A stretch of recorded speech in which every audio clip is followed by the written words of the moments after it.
بسم اللہ الرحمن الرحیم نحمدہ ونصلی علی رسولہ الکریم۔ 1 منٹ کا مدرسہ، سبق نمبر 26۔ الحمدللہ سبق نمبر 26 ہے، اور ہر سبق میں 5 چیزوں کا تذکرہ ہوتا ہے: ترجمہ نماز، ایک سنت، ایک کبیرہ گناہ، گناہ کے نقصانات، طاعت اور عبادت کے فوائد۔ پہلے نمبر پہ ترجمہ نماز۔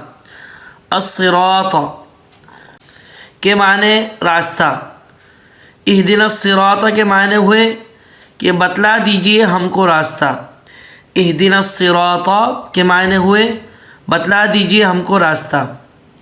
ایک سنت، کل رکوع کی یہ سنتیں بیان ہوئیں۔ پہلے نمبر پہ کہ مردوں کو سر اور سرین کو برابر رکھنا، یعنی سر اور کمر بالکل سیدھی برابر رہے۔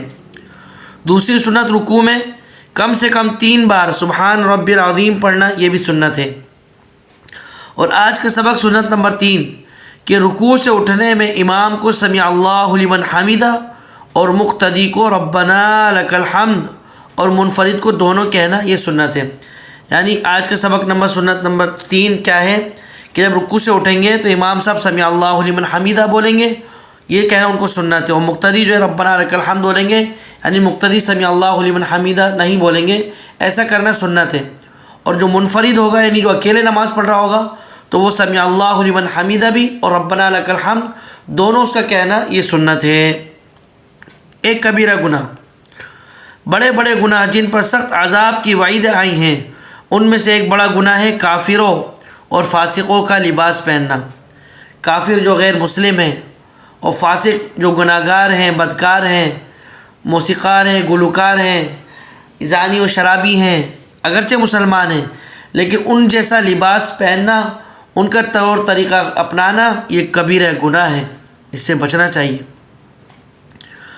چوتھے نمبر پہ گناہ کے نقصانات، گناہ کرتے کرتے وہی گناہ دل میں بس جاتا ہے، یہاں تک کہ مرتے وقت کلمہ تک منہ سے نہیں نکلتا، بلکہ زندگی میں جو افعال کرتا ہے وہی سرزد ہوتے ہیں۔ مثلا ایک مانگنے والا آخری وقت میں پیسہ مانگتا ہوا مر گیا، اور ایک گناہگار کو کلمہ پڑھانے لگا تو کہا میرے منہ سے نہیں نکلتا اور مر گیا، العیاذ باللہ۔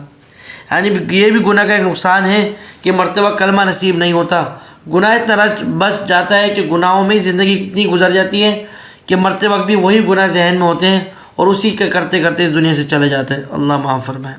طاعت اور عبادت کے فوائد، بعض طاعت سے حاجت روائی میں مدد ملتی ہے، جیسا نماز حاجت پڑھ کر دعا مانگنے سے اللہ تعالیٰ بندے کی حاجت کو پورا فرما دیتے ہیں۔ یعنی نیکی کا ایک فائدہ یہ بھی ہے کہ اللہ پاک حاجت پوری کرتے ہیں۔ 2 رکعت صلاۃ الحاجت پڑھ کے اللہ سے مانگیں تو اللہ پاک جو ہے حاجت پوری کرتے ہیں، اور اس کی جو ہے بات کو سنتے ہیں۔ اللہ پاک ہمیں ان باتوں کو سمجھنے اور عمل کرنے کی توفیق عطا فرمائے۔ وآخر دعوانا الحمدللہ رب العالمین۔